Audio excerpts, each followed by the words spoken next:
하나님의 말씀을 교독하겠습니다. 로마서 3장 1절부터 8절까지 교독하겠습니다. 로마서 3장 1절부터 8절까지 교독합니다. 그런즉 유대인의 나음이 무엇이며 할례의 유익이 무엇이냐?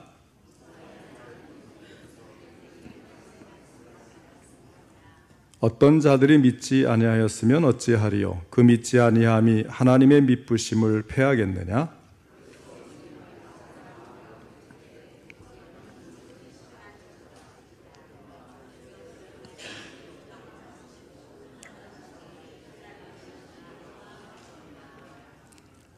그러나 우리 불의가 하나님의 의를 드러나게 하면 무슨 말 하리요? 내가 사람의 말하는 대로 말하노니 진노를 내리시는 하나님이 불의하시냐?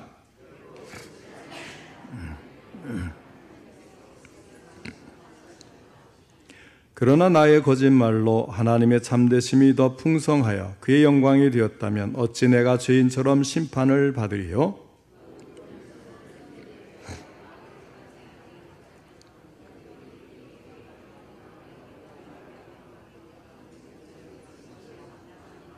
오늘은 죄를 정당화하는 유대인 이 제목으로 함께 말씀을 듣겠습니다. 먼저 하나님께 기도드리겠습니다. 하나님 아버지, 오늘 오후 예배도 함께 하시고 저희들의 예배를 인도해 주시니 감사를 드립니다. 우리가 드리는 예배를 받으시고 귀한 말씀 주셨사오니 성령님이 함께 하셔서 바르게 전하고 바르게 듣고 깨달아 실천할 수 있는 믿음을 갖게 하여 주옵소서. 우리가 말씀을 들을 때에 주님 우리 귀가 열리고 또 마음 문이 열리고 하나님 앞에 온전히 음성을 들어 하나님께 순종하는 저희들의 마음이 되도록 도와주옵소서. 예수님의 이름으로 기도하옵나이다. 아멘.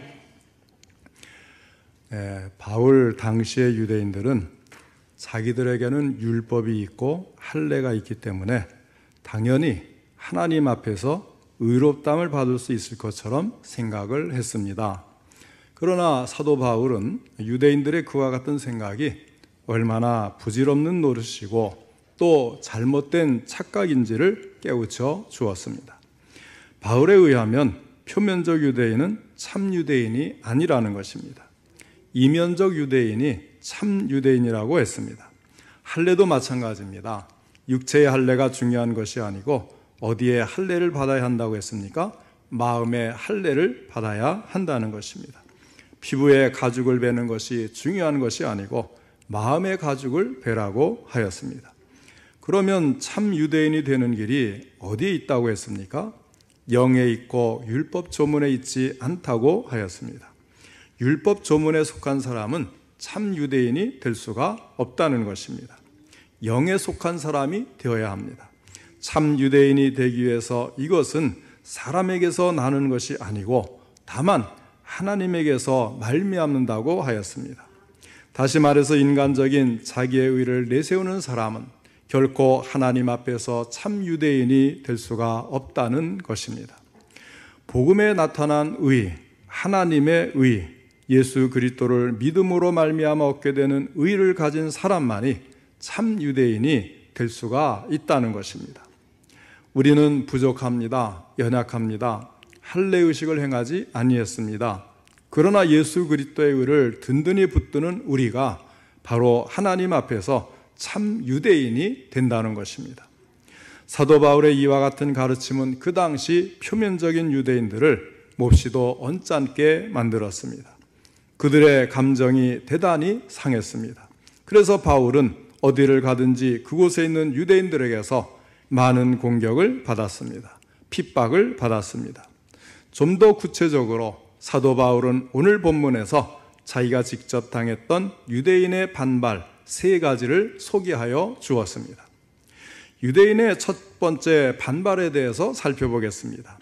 유대인의 첫 번째 반발이 1절 말씀에 기록되어 있는데 그런즉 유대인의 나음이 무엇이며 할례의 유익이 무엇이냐 하는 것입니다. 유대인들은 율법을 자랑했습니다. 그러나 그 율법을 범하였습니다. 결과적으로 하나님을 욕되게 하고 말았습니다. 따라서 비록 육체의 할례를 받은 유대인들이지만 하나님 앞에서는 무할례자처럼 할례를 받지 못한 사람처럼 여겨지게 된 것입니다. 그러니까 유대인들이 반문을 하기 시작한 겁니다. 그러면 우리 유대인들이 도대체 이방인보다 나은 것이 뭐가 있느냐고 하는 것입니다.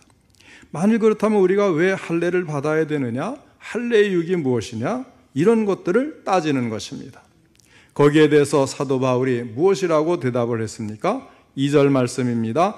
범세 많으니 우선은 그들이 하나님의 말씀을 맡았음이니라. 범사에 많이 있다는 것입니다.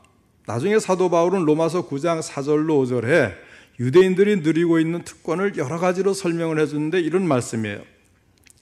그들은 이스라엘 사람이라 그들에게는 양자됨과 영광과 언약들과 율법을 세우신 것과 예배와 약속들이 있고 조상들도 그들의 것이요 육신으로 하면 그리스도가 그들에게서 나셨으니 하였습니다. 그들에게는 양자됨이 있었습니다. 영광이 있었습니다. 언약이 있었고 율법이 있었습니다. 또 예배가 있었고 약속들이 있었는데 조상들도 다 유대인들의 조상이 믿음의 조상으로 이어져 내려오는 거예요. 심지어 육신적으로는 그리스도까지 그들의 혈통에서 태어나셨어요. 그런데 이 여러 가지 특권 가운데서 가장 으뜸되는 특권이 무엇이라고 했습니까? 오늘 본문에 보니까 범사에 많지만 첫째는 저희가 하나님의 말씀을 맡았다 이렇게 말을 합니다. 이방인들에게는 하나님의 말씀이 주어지지 아니했다는 거예요. 그래서 그들은 신의 뜻을 찾는다고, 이방인들은 신의 뜻을 찾는다고 여러 가지 방법을 다 동원하지 않습니까? 캄캄한 밤하늘에 별자리를 쳐다보기도 하고 이것저것 또 이상한 징조를 찾아보기도 하고 여러 가지를 통해서 신의 뜻을 찾겠다고 하였는데, 그런데 하나님께서 유대인들에게만은 하나님의 직접적인 말씀, 계시의 말씀을 주셨다는 거예요. 맡기셨다는 거예요. 이거보다 더 큰 특권이 어디 있느냐는 거죠. 오늘 본문 말씀을 기록한 사도 바울도 하나님의 말씀을 먼저 맡은 유대인이었기 때문에 그가 하나님을 찾고 만나고 이방인들에게 복음을 전하는 귀한 사명을 감당할 수가 있었던 거예요. 그런데 하나님의 말씀을 맡은 유대인들의 문제가 무엇입니까? 말씀을 맡기는 했지만, 그들에게 말씀이 주어지기는 했지만 말씀대로 살지 못하고 말씀을 어기는 것이 그들의 잘못이라고 하는 것입니다.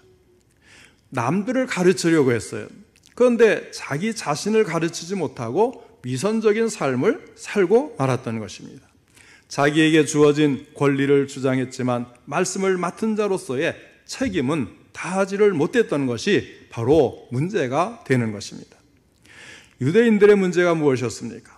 자기에게 주어진 권리를 주장하면서 책임은 다하지 못하는 것이 문제입니다. 마찬가지로 우리가 성도가 되어서 교회에 다니는 것, 또 직분을 가진 것, 우리에게 유익이 많이 있지 않습니까? 그런데 중요한 것은 그러면 성도로서 성도답게 사느냐, 직분자로서 직분자답게 활동을 하느냐, 거기에 합당한 삶을 살고 있느냐, 이것은 우리가 우리 스스로에게 물어봐야 될 거예요. 우리가 받은 복이 많잖아요. 남들보다 먼저 예수를 믿고 먼저 교회에 다니고 먼저 직분을 받았고 성도의 삶을 살고, 그래서 아직 믿지 않는 사람에게 복음을 전하는 사명도 우리가 받았습니다. 그런데 그러면 먼저 교회에 나와 직분을 받고 신앙생활하는 사람답게 우리가 하고 있느냐? 그렇지 못한 것이 얼마나 많습니까? 교회에서 말썽을 안 일으키고 조용히만 지내도 참 많은 것을 할 텐데 오히려 이 역으로 교회를 어려움에 빠뜨리고 또 다른 사람을 상처를 주고 그런 가운데 교회가 분열되게 만들고 여러 가지로 잘못된 일을 행하는 것도 우리 성도들의 모습 아니겠어요? 그렇지 않습니까? 교회가 다투고 분열되고 서로 상처받고 하는 게 교회 밖에 있는 사람이 와서 하는 거 아니잖아요. 다 우리 예수 믿는 사람들이 서로 어울리면서 하나님 말씀대로 살지 못하고 직분자답게 하지 못하고 성도답게 하지 못하고 그렇게 서로 상처를 주고 넘어뜨리고 교회를 힘들게 하고 시끄럽게 하는 것, 다 우리 자신들이 하는 거거든요. 유대인들이 그랬다는 거예요. 말씀을 맡았는데 맡은 자답게 하지 못했다. 이것이 그들의 죄가 되었던 것입니다. 그 다음에 유대인들의 두 번째 반발을 살펴보겠습니다. 3절에 기록되어 있습니다. 3절 말씀, 어떤 자들이 믿지 아니하였으면 어찌하리요? 그 믿지 아니함이 하나님의 미쁘심을 패하겠느냐? 당연히 아니라는 거죠. 유대인들이 지금 바울에게 하고 있는 반말은 유대인 가운데 많은 자들이 믿지 아니하였으면 어찌 되겠느냐, 이제 그런 이야기예요. 믿지 않았기 때문에 다 버림을 받는다고 했는데 너의 말대로 믿지 아니했다는 그 한 가지 이유 때문에 우리가 버림을 받게 된다면 하나님께서 우리 유대인들에게 약속해 주신 그 많은 약속들이 다 어떻게 되겠느냐? 반발을 하는 거죠. 하나님께서 우리에게 약속해 주실 때는 언제고 이제 와서는 그 약속을 다 폐기해 버리느냐? 그렇다면 하나님은 미쁘신 하나님, 신뢰할 만한 하나님이 아니라 변덕스러운 하나님이 되는 것이 아니냐? 왜 너는 하나님을 그와 같이 변덕스러운 분으로 만드느냐? 지금 유대인들이 사도 바울에게 이 억지를 부리면서 따지고 있는 거예요. 거기에 대해서 사도 바울이 하는 대답이 4절 상반절 말씀입니다. 그럴 수 없느니라 사람은 다 거짓되되 오직 하나님은 참되시다 할지어다. 하나님의 뜻을 이해하지 못하고 거기에 반발하면서 하나님을 마치 믿을 수 없는 분 같이 이야기하는 것은 잘못됐다는 거예요. 하나님의 미쁘심, 믿을 만한 신뢰하신 그 하나님의 성품은 결코 폐하여지지 않는다는 것입니다. 이 세상 모든 사람들이 다 거짓되다고 해도 오직 한 분 하나님만은 참되시다고 하는 것입니다. 그러면서 사도 바울은 4절 하반절에서 구약 성경에 있는 시편 51편의 다윗의 시를 인용해서 이 사실을 다시 한번 강조해 줍니다. 기록된 바 주께서 주의 말씀에 의롭다함을 얻으시고 판단받으실 때에 이기려 하심이라 함과 같으니라. 왜 하나님께서 신실하시고 왜 하나님께서 미쁘시냐? 왜 하나님은 말씀하신 대로 그대로 이루시느냐? 왜 약속을 반드시 지키시느냐? 그 이유가 무엇인가 하면 주의 말씀에 의롭다함을 얻으시고 하였습니다. 하나님의 말씀이 의롭다는 것을 보여주시기 위해서 하나님은 단 한순간도 거짓말하지 않으시고 말씀대로 다 이루시는 신실하신 분이시다, 이런 이야기를 하는 거예요. 한 걸음 더 나아가서 주께서 판단받으실 때에 이기려 하심이라 말씀을 했습니다. 하나님의 신실하심에 대해서 이 세상 어느 누구도 감히 왈가왈부할 수 없다는 것입니다. 이의를 제기할 수가 없다는 것입니다. 이 세상 모든 사람들이 다 거짓되다고 해도 하나님만큼은 참되시고 신실하시기 때문입니다. 그 말씀은 변개치 않고 그대로 다 이루어지는 것입니다. 우리 모두 하나님의 신실하심을 잊지 말고 그 신실하신 하나님을 꼭 붙들 수 있기를 바랍니다. 유대인의 세 번째 반발을 살펴보면 5절에 있는 말씀입니다. 그러나 우리 불의가 하나님의 의를 드러나게 하면 무슨 말 하리요? 여기에 대해서는 배경 설명이 좀 필요해요. 사도 바울의 마음속에 큰 고민이 있었습니다. 그치지 않는 고통이 있었는데 그것은 이런 이유 때문입니다. 유대인들은 계속해서 메시아를 고대하고 있었는데 하나님께서 약속대로 메시아를 보내주셨어요. 그러나 정작 메시아가 왔을 때 그들은 메시아를 영접하지 않았습니다. 믿지 않았습니다. 도리어 십자가에 못 박아 죽였습니다. 도대체 어떻게 이와 같은 일이 가능할 수 있겠는가? 여기에 사도 바울의 고민이 있었다는 것입니다. 뒤에 바울은 로마서 9장 이하 11장에서 여기에 대해서 집중적으로 설명을 해주고 있어요. 간략하게 말씀을 드리면 이런 뜻입니다. 유대인들이 복음을 받아들이지 않았기 때문에 비로소 전도의 문이 이방인에게 활짝 열리게 되었다는 것입니다. 그래서 유대인들이 비로소 나아가서 복음을 이방인들에게 전하기 시작했습니다. 그러니까 유대인들이 다 예수님을 받아들이고 영접하고 하면 전부 그 안에서 이제 참 안락하게 그 안에서만 이렇게 머물 텐데 유대인들이 거절하고 배척하니까 이 복음이 이방인에게까지 전파되는 그런 역사가 일어났다는 거예요. 역사적인 것을 봐도 우리가 쉽게 이해할 수가 있는데요. 예수님이 부활 승천하신 다음에 120명의 성도들이 마가의 다락방에서 모여 기도하지 않습니까? 예루살렘을 떠나지 않고 그들은 하나님께서 약속하신 것을 기다리면서 간절히 기도를 했어요. 오순절이 되자 놀라운 성령의 체험이 그들에게 주어졌습니다. 그런데 문제는 그들이 그렇게 참 성령이 그들에게 불같이 임하시고 바람소리 같이 들리면서 오셔서 그들에게 여러 나라의 언어를 말하게 했잖아요. 그래서 여러 나라의 말로 복음을 전해서 다양한 나라에서 왔는데 우리나라 말로 어떻게 저렇게 이야기를 할 수 있지? 다들 놀라는, 그러면서 많은 사람들이 전도되는 역사가 나타난 것입니다. 그런데 문제는 그렇게 되니까 흩어져서 복음을 전하려고 하질 않는 거예요.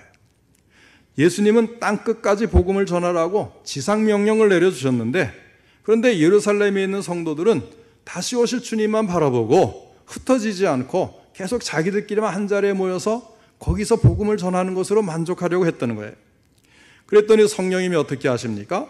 억지로 강제로 흩어버리는 거예요. 그게 뭐예요? 예루살렘의 교회의 성도에 미치는 큰 핍박, 이것으로 그들을 강제로 흩어버리는 겁니다. 스데반 집사님이 돌에 맞아 순교하는 일이 일어나게 되었습니다.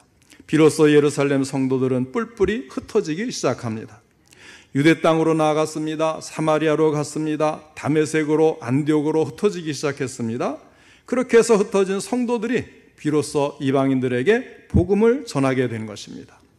자, 이렇게 해서 하나님은 유대인들이 복음을 받아들이지 않는 것을 이용해서 오히려 더 널리 이방인들에게 복음이 전파되어서 오늘 우리도 예수 믿게 된 것은 바로 그 덕분 아니겠어요?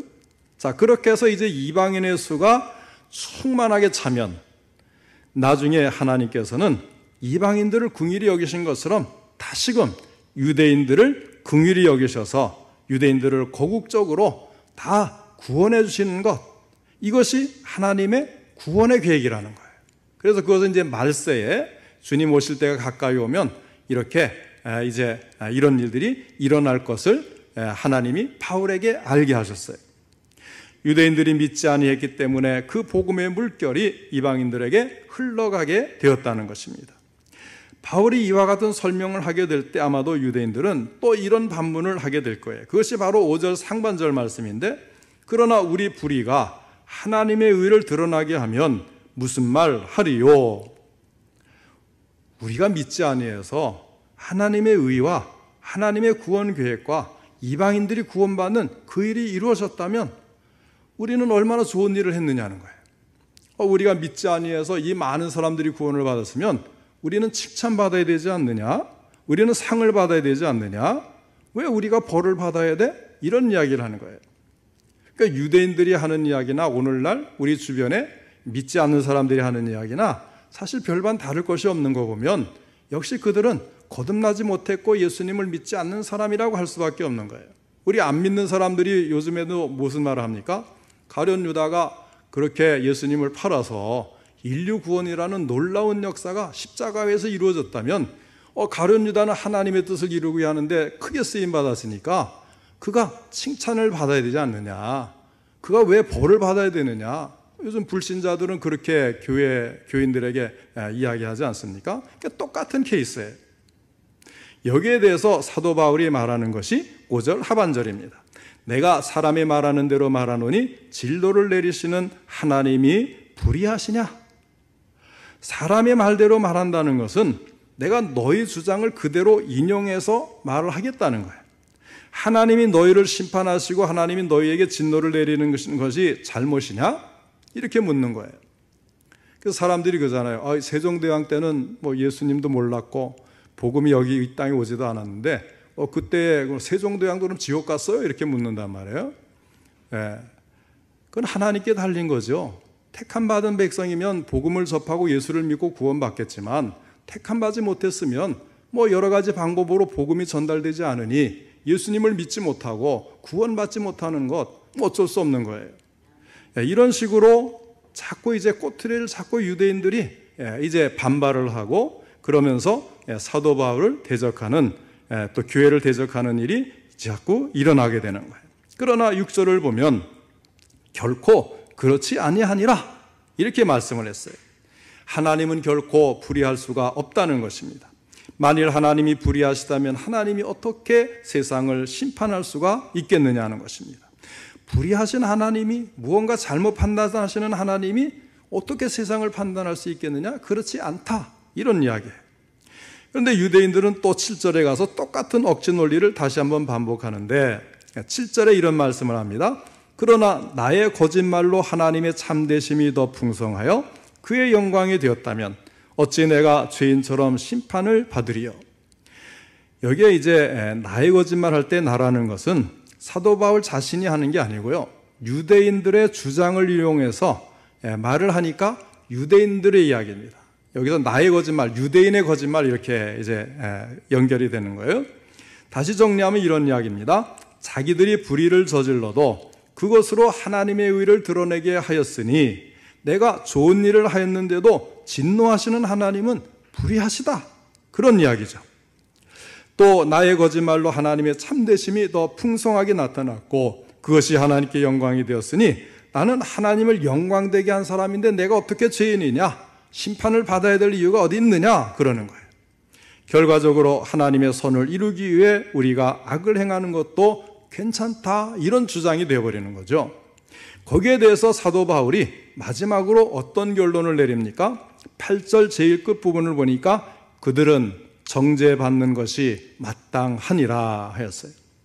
자기의 잘못을 인정하려 들지 않고 끝까지 고집을 피우면서 그들의 죄를 정당화시키는 유대인들은 진노의 날, 하나님의 의로우신 판단이 나타나는 그날 하나님의 심판을 받아 마땅한 존재라고 하는 것입니다. 유대인들의 잘못이 무엇이었습니까? 자기들의 죄를 인정하지 않았어요. 회개하지 아니하고 끝까지 고집을 피우고 궤변을 늘어놓으면서 자기들의 죄를 정당화하려고 했던 거예요. 그것이 잘못이었습니다. 사도 요한은 요한일서 1장 8절로 10절에서 이렇게 말씀을 합니다. 만일 우리가 죄가 없다고 말하면 스스로 속이고 또 진리가 우리 속에 있지 아니할 것이요 만일 우리가 우리 죄를 자백하면 그는 미쁘시고 의로우사 우리 죄를 사하시며 우리를 모든 불의에서 깨끗하게 하실 것이요 만일 우리가 범죄하지 아니하였다 하면 하나님을 거짓말하는 이로 만드는 것이니 또한 그의 말씀이 우리 속에 있지 아니하니라. 사랑하는 성도 여러분, 우리는 죄를 감추려고 해서도 안 되고 자기의 죄를 정당화시키려고 해서도 안 되는 것입니다. 우리 하나님은 신실하신 하나님, 미쁘신 하나님이십니다. 우리 죄가 아무리 주홍빛보다 더 붉다고 해도 흰눈보다 더 희게 씻어주신다고 약속을 해 주셨습니다. 어떻게 하면 그렇습니까? 예수님을 믿고 예수님의 십자가 보혈로 우리의 죄를 깨끗하게 해주시는 이 사실을 믿으면 이루어 주시는 것입니다. 우리의 그 어떤 죄도 하나님 앞에서 정직하고 진실하게 회개했다면 십자가의 보혈로 깨끗하게 씻음 받을 줄로 믿고 죄에서 자유함을 누리는 우리 성도님들 되시기를 바랍니다.